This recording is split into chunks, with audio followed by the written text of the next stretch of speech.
We were sent back to school yesterday, but I'm hoping today we can graduate with flying colours and continue what was good domestic form into European competition as well, and continue that domestic form as well. 7 points in our last 3 Premier League games. Frustrating defeat in Europe though, and as such, this first game against Bordeaux we're going to play with the full strength 11, just to try and prove to myself that I can cut the mustard in Europe, even though it is a bit of a step up difficulty-wise. We'll have to wait and see if we can pull something off against Bordeaux. We do have Midtjylland a little bit later on in the month, but we'll be playing Bordeaux, we'll be playing Tottenham, we'll be playing Aston Villa today, as Southampton are second from bottom, and Midtjylland are a side that we certainly should beat. So, perhaps slightly risky to play Bordeaux with a full strength 11 with Tottenham around the corner, but hopefully everybody can recover from this game to play that one. We've got some scout reports waiting on these 4. A couple we already know of, Ryan Nibbs and Marlon Romulo Faminao Diaz, although I don't think we're going to be going for him at this stage. We're waiting for the full scout report on Brahima Nyangbo as well, although it looks like he could be pretty okay, but nothing spectacular. And then João Paulo Ferreira Shooter is a player I'm waiting for a scout report on, but again, probably technically not quite going to cut the mustard, as they say. So, will we cut the mustard today? That's the question, and hopefully it's a positive answer. Please do continue to drop the videos a thumbs up if you're liking the content, and of course make sure you follow me on Twitch and Twitter, links in the description down below. Right, cracking on again. Barrow, Bordeaux, England versus France. Up the English. Bordeaux with Nick Shinton in goal. Jack O'Connell in the lineup as well at centre-back. Gerwich up top with Younes in at cam behind him. A 4-2-3-1 from them.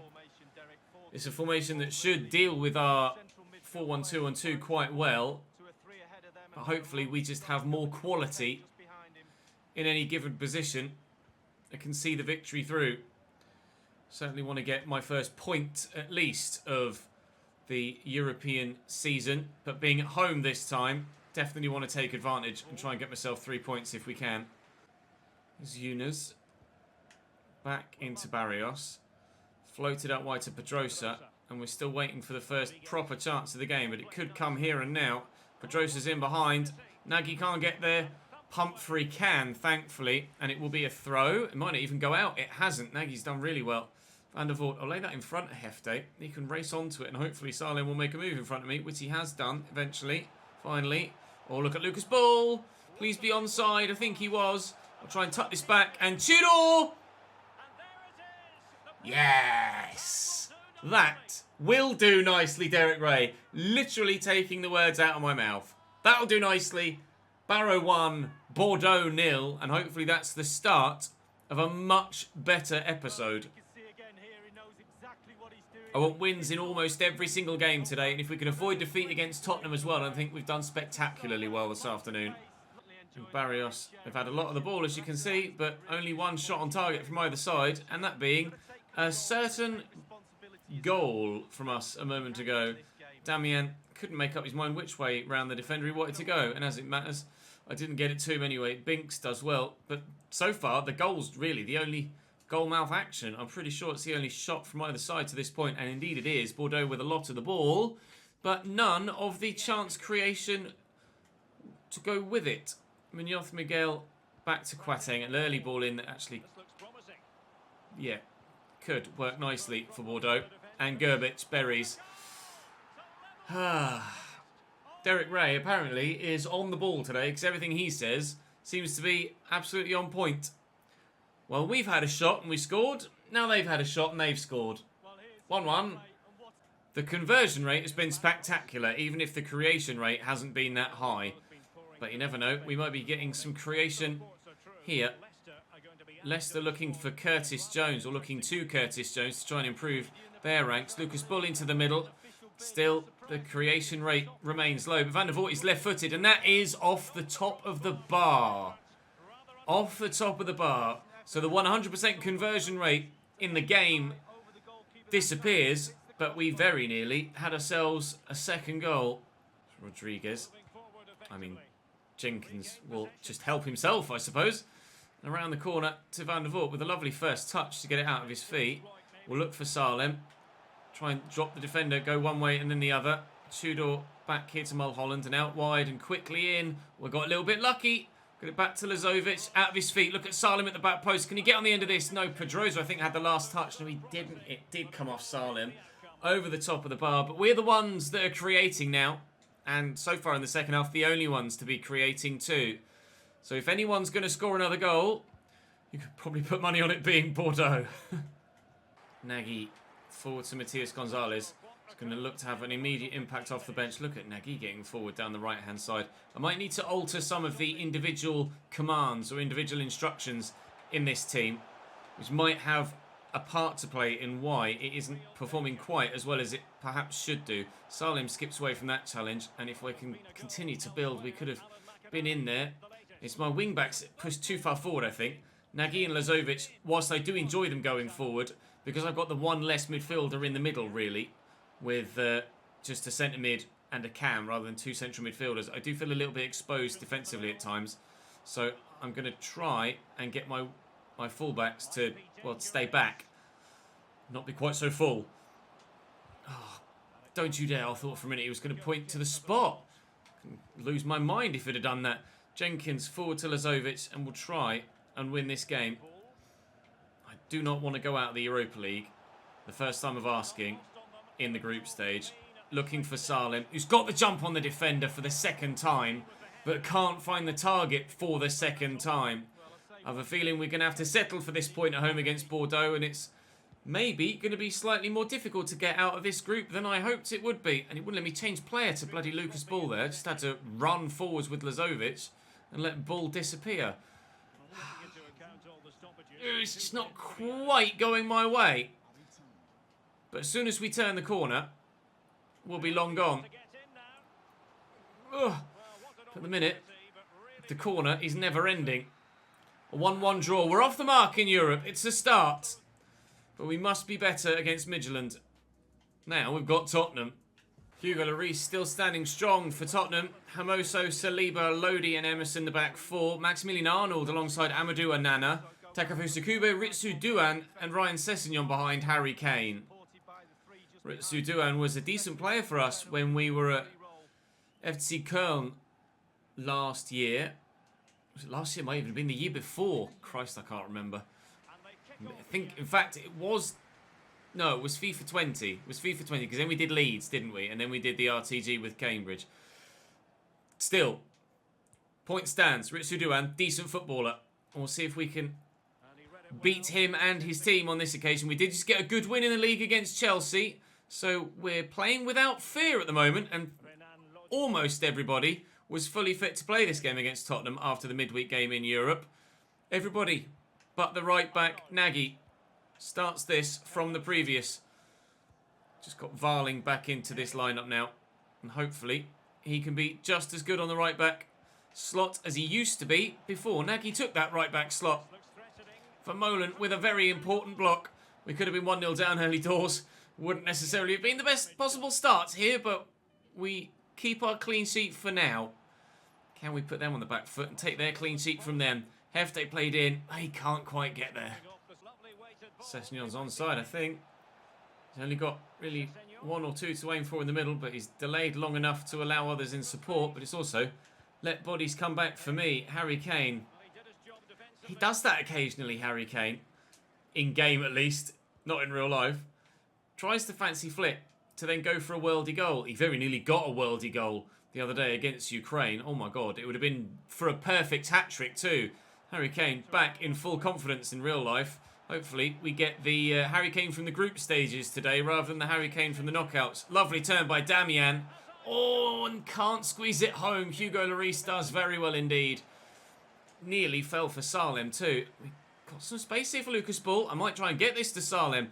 Oh, Hefte across. Now Salim has the goal. The pass inside wasn't meant for him. It ended up at his feet via Hefte, and we have ourselves a lead at home against Tottenham.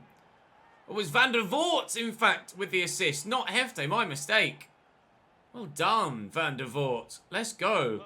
That's what we want Mulholland to do in that deeper role. It's going to take 190 odd weeks to train him as a CDM, but by doing so and changing his development plan to repositioning, I can train all of his defensive stats that are important. If I just try and train him via a centre mid development plan, like box to box or ball winning midfielder, I can't actually improve his defensive stats.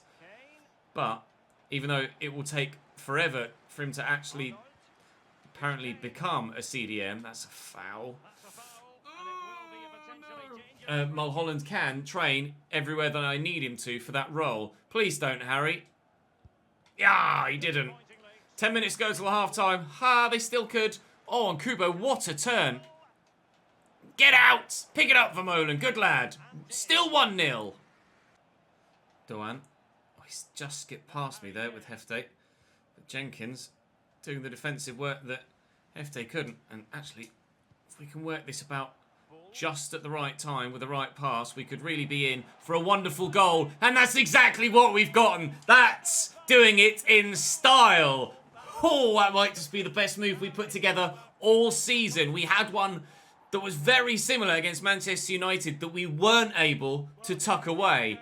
But that was a wonderful move. It's a bit of a risky pass to try and find Damian Tudor there, but thankfully Tapsoba in the middle missed it. And he wasn't, was it Tapsoba? No, it was Emerson. Emerson missed it. In fact, Tapsoba's not even playing for them, is he? Emerson missed it, and Hefte buries it in the back of the net, rounding off a lovely move, and the sweeping continues. Something about North London, or London in general, clubs coming to Barrowboy Lane means that they don't get anything on the way home. Out wide to Lucas. I'll go Salem first, actually, and then hope for runners around me. We do have them. Filing forward from right back. Great first touch. Teasing delivery that Hugo Lloris reads and comes out to collect. But we'll be the ones that are collecting all 3 points. We've deposited the ball in the back of the net twice. They haven't been able to get it home even once, mainly thanks to Vermeulen and lack of opportunity. Goalkeeper has certainly kept me in the game at times, and we could even round it out with a third. I'll hit this early. Tried to get it across goal. It didn't, but it went straight into Hugo Lloris's hands. But the points will come all our way. A 2-0 win against Tottenham on the back of a 3-0 win against Chelsea in the league shows the progression that this side is actually genuinely making. We might be struggling in Europe. We might not have started the league season quite as well as we might have hoped that we would do, but we're picking up steam. We're picking up the pace, and we've got 3 games left today. One which we'll play against Villa, and then 2 sims after that. Villa in 8th so far this season, ourselves in 9th.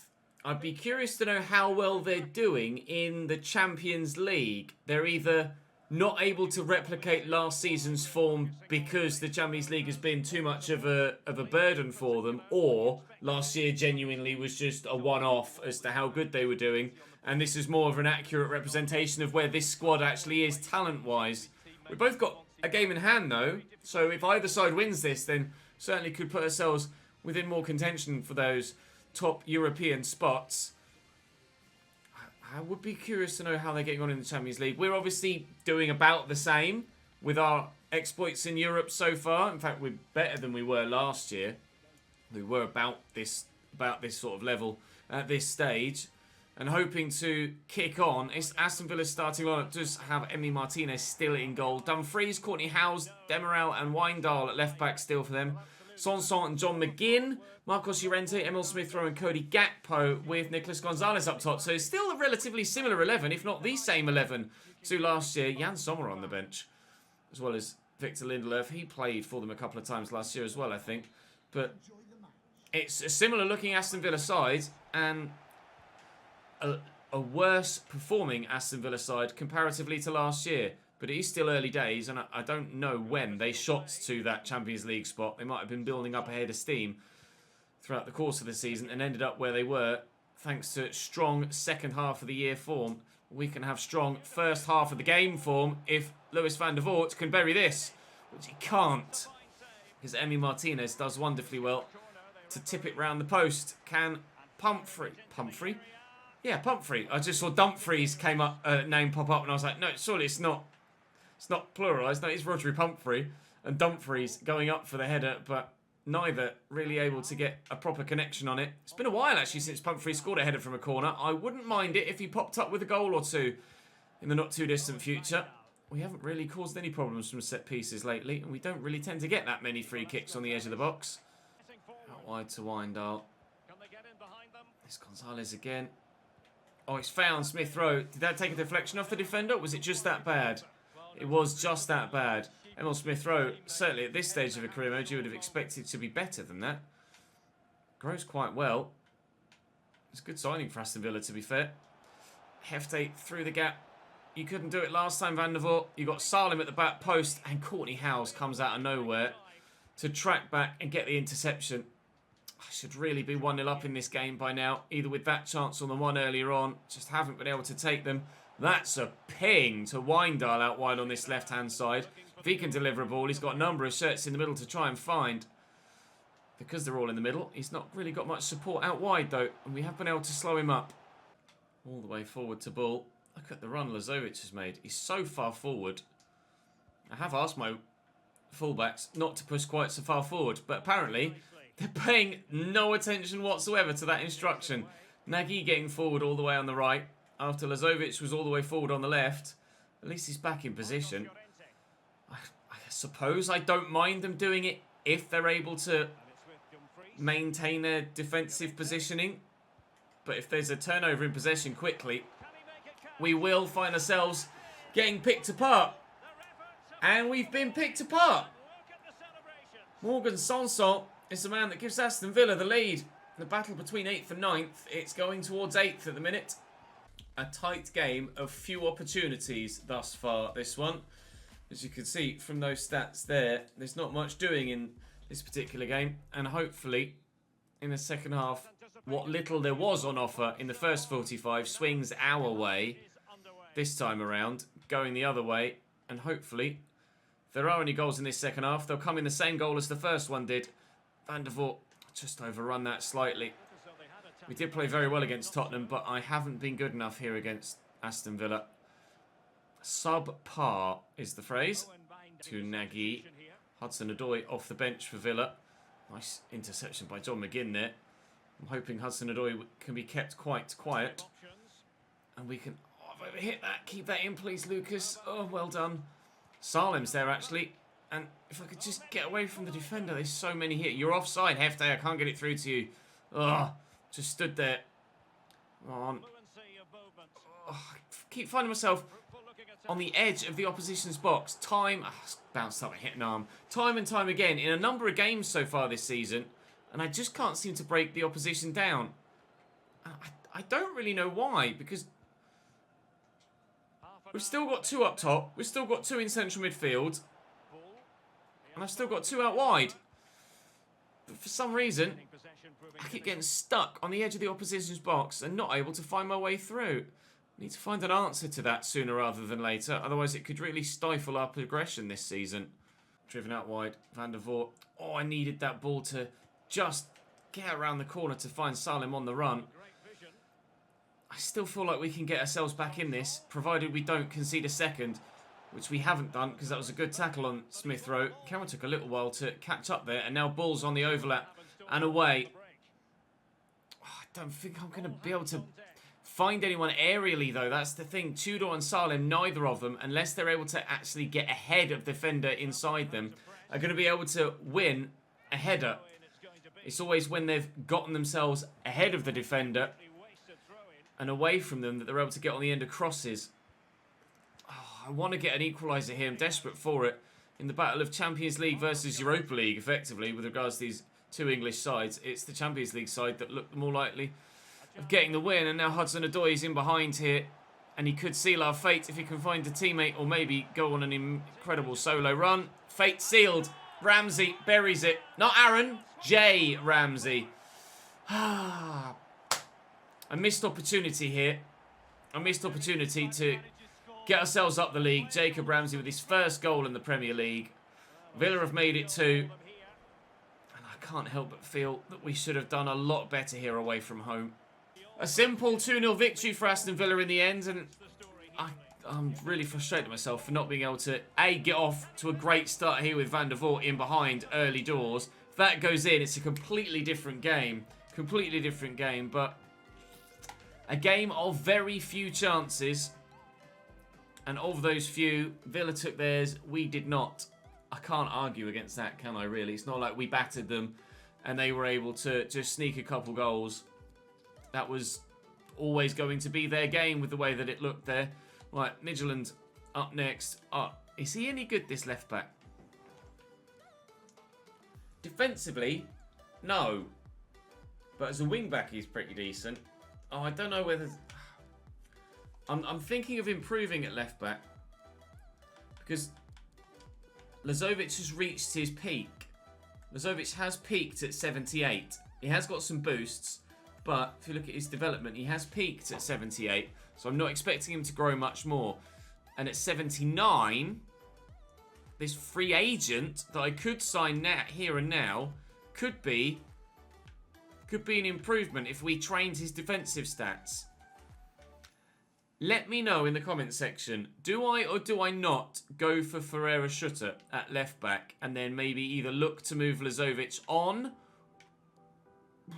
Probably look to move Lazovic on, to be honest. It seems like he has peaked not only with his ability, but with his... Well, not only with his technical ability as a footballer, but he's also his ability to actually have an impact on the team. Salem, Mulholland, and Salem again give us a 3-1 win in Europe against Midtjylland. We needed that win, and I'm glad we got it. And now we've Southampton coming up next in the league. A side we recently lost to in the Cup, although it was only on penalties, I believe. Yeah, Ferreira Schutter. I think it's probably the right thing to do to bring him in, but I'll wait for your guys. I'll wait for your guys' feedback, and you can let me know. Do I sign him or do I not? Southampton are in the relegation zone at the minute. They're playing a 4-4-2. Is our new formation going to get the win?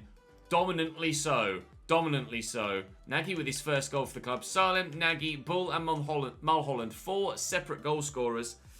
Well, at least we end the episode on a more positive note than we were after the game against Villa. And actually, we're still only 2 points behind them. 9th place after 10 games is not to be sniffed at. I'm pretty happy with that. Finally, a transfer bid for Hope. My God, it's taken 2 years for that to come in. Go away. Get away from my starting line, or get away from my squad. I just need the money. I don't need the extra body. Right, tomorrow's episode. Newcastle, Midtjylland, Wolves, West Ham, Zurich, Fulham. What a busy month of December that will probably be split into 2. But we'll play Sim 3 tomorrow, as it does get busy over the winter. But for now, that'll be all for today. Thank you very much for watching, guys. Drop the video a like if you've enjoyed. Make sure you subscribe to the channel so you don't miss out on more, as ever, of course. Please do let me know. Do I sign him or do I not? Maybe. Maybe. I'll see you next time.